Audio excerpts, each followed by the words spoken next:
Welcome to the Salmon Runs YouTube. Enjoy the video.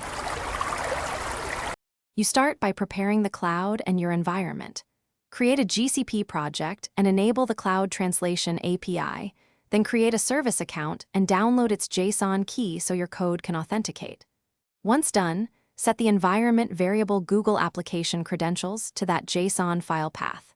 Next, install the Python client with pip install Google Cloud Translate and confirm you're using Python 3.8 or later. This gets you past setup and into writing the first API call without delay.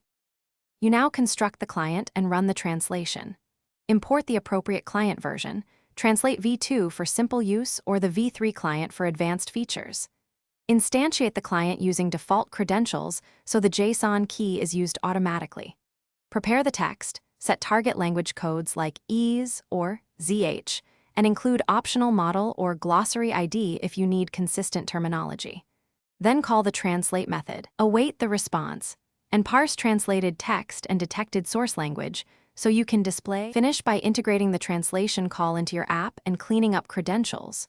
You should log translated text, handle exceptions like permission denied or quota exceeded, and implement exponential backoff for retries. Once done, batch multiple texts to reduce latency and monitor billing to avoid surprises. If translations look wrong, make sure your text encoding is UTF-8 and that you're using the correct model. Troubleshooting tip. If you get authentication errors, re-export Google application credentials and confirm the service account has the Thanks for watching. Consider subscribing if we helped you.